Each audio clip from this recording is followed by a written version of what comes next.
Hello, everyone, and welcome back to another edition of Indie Book Review.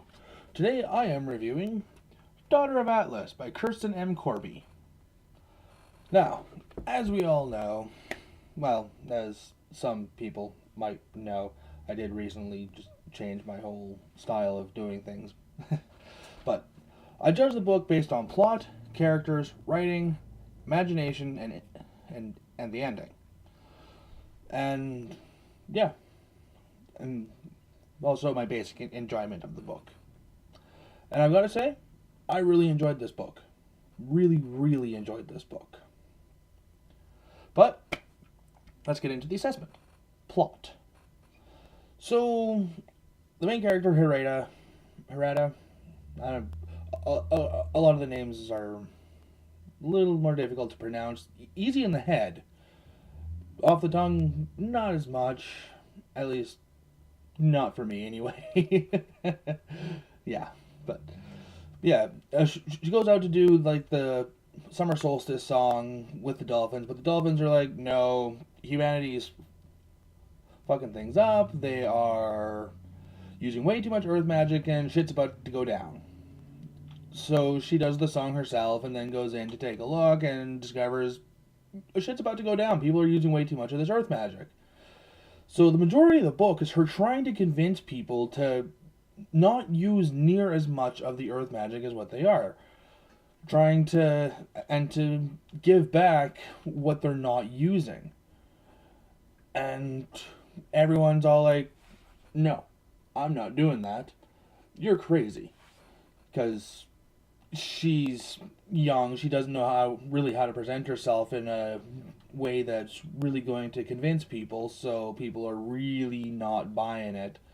And those that do buy it are few and far between and tend to only really get a passing glance from anybody else.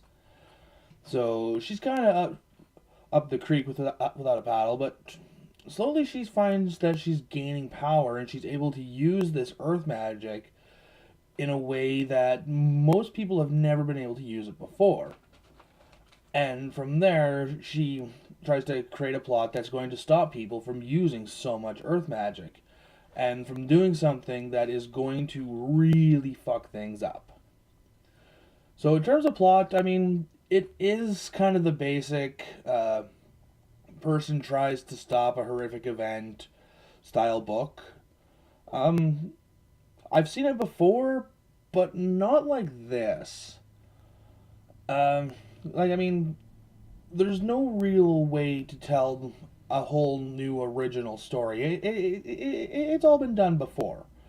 So, frankly, in terms of plot, mostly due to the sake that it kept me interested right from page one, I give it a straight up 5-star in terms of plot. It's a very good plot. It's consistent all the way through, and there's also a few surprises in there that I didn't see coming, and that's impressive.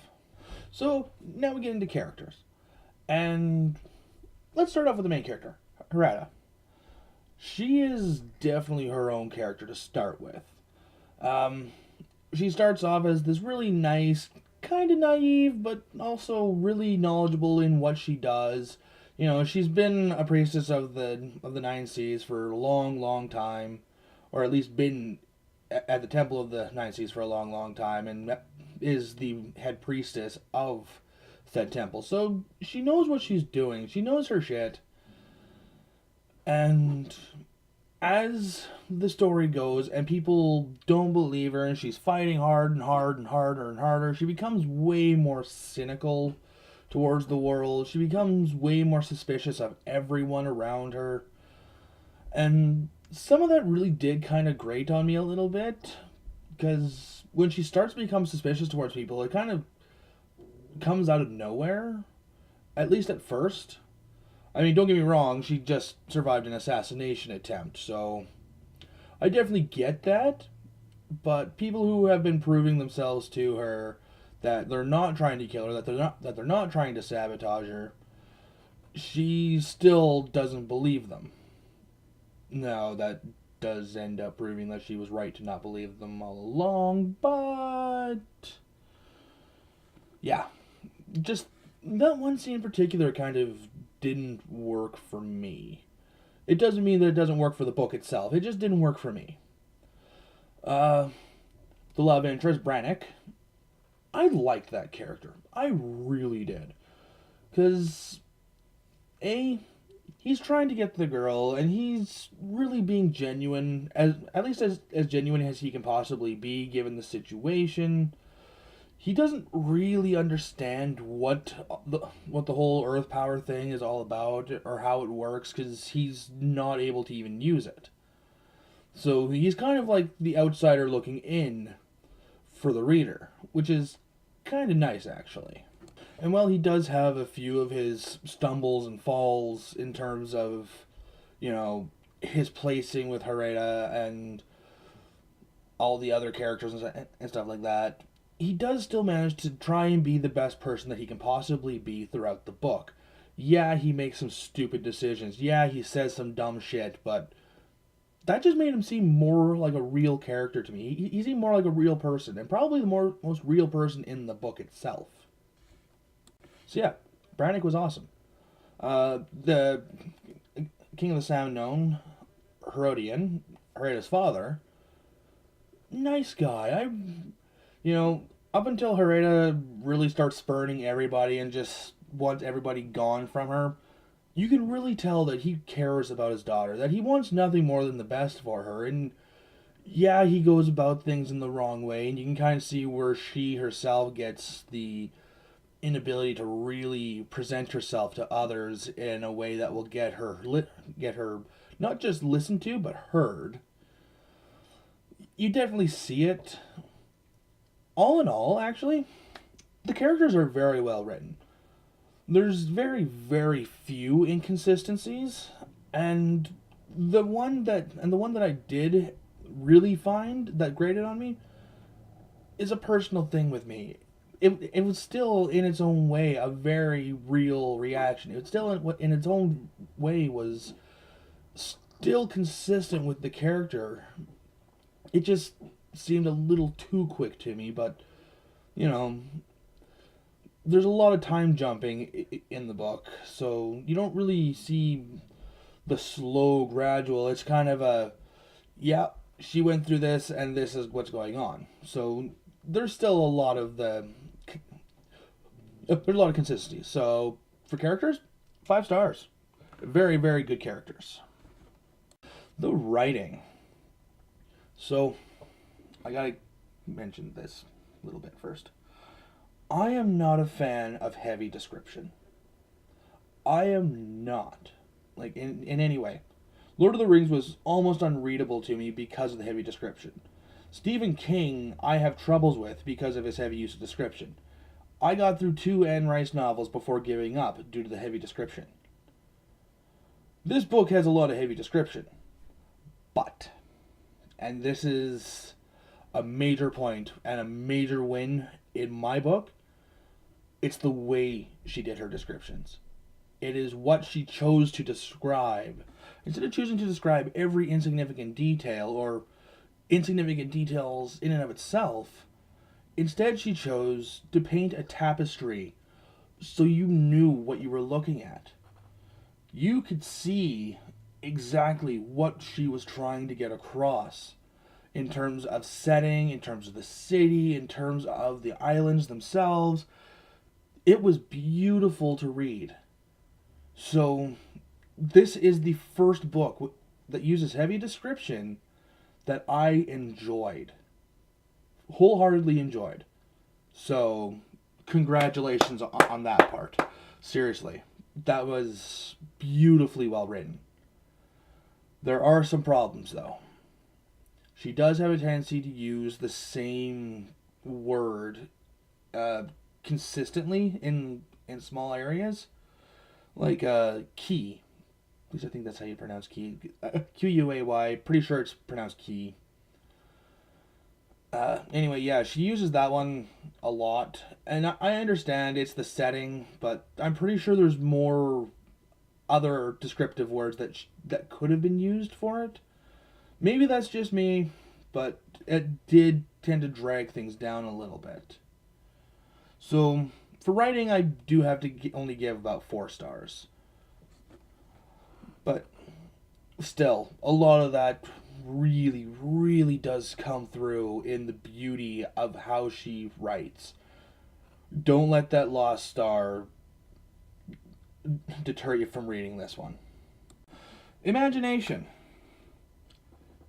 You need to read this book to really grasp the imagination that goes behind what this book is. You need to read it.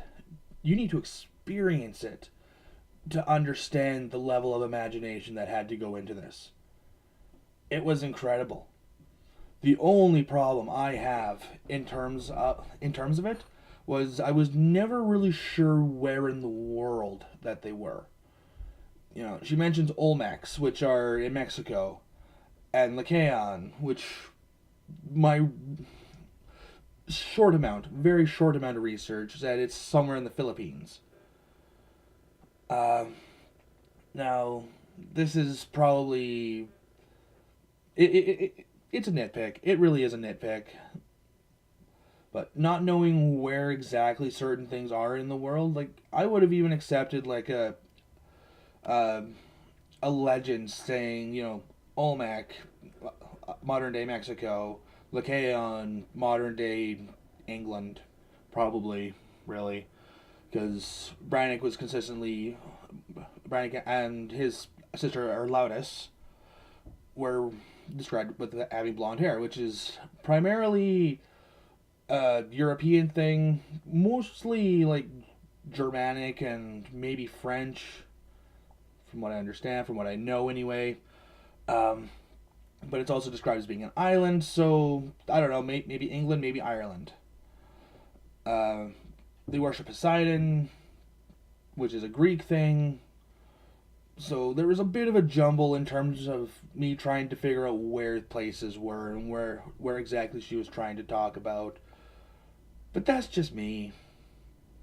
I mean, I'm going to give Imagination a 4-star just because of that.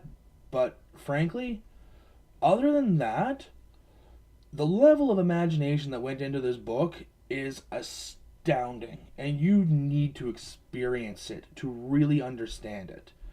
So I'm going to leave it at that. And we're going to move on to the last point, ending.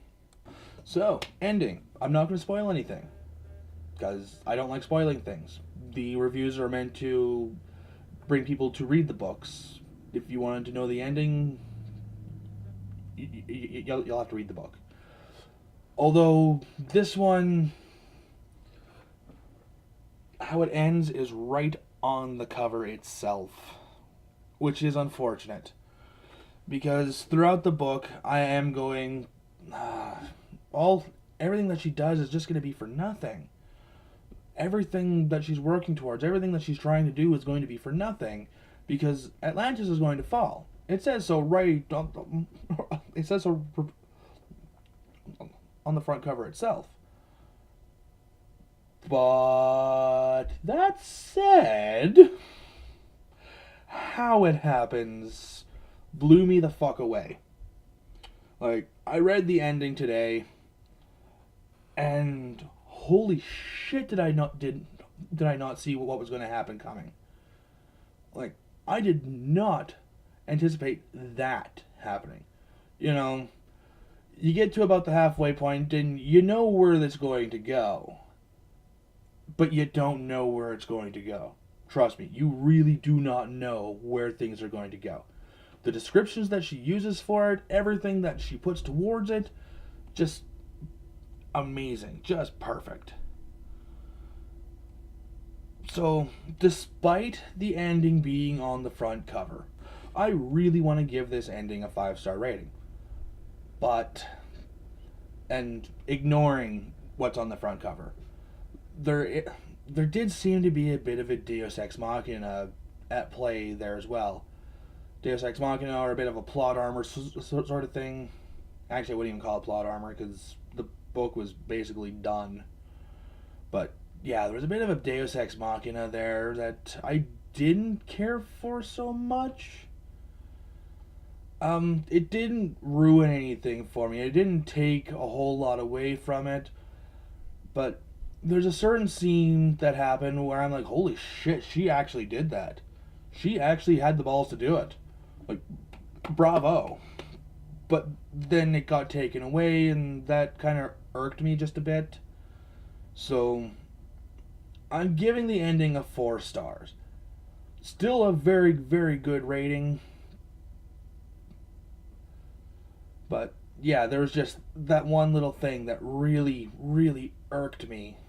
Because what could have been incredible just got put down to really, really good. So, all in all, the book gets a solid 8.5 out of 10. Like, that is really good. That is really, really good. And this book deserves to be read. This book deserves people to pick it up. It deserves people to know about it. Because it is that good. And I enjoyed it a lot. Like, very, very much so. I couldn't put it down for a while. Like, I mean, I still had to work and sleep and whatnot, but any time that I wasn't working, sleeping, or writing, I was reading. And, yeah, I couldn't put this down. It was amazing. So, pick up a copy of this. I can't stress that enough. It is so good. But, that's all I've got for you guys today. I'm Quinn W. Buckland. If you would like me to review your book, send me an email. I will have it down in the description, and yeah. Have a good night, everyone. Or good day, or whatever time you're watching this. Have a good one, basically.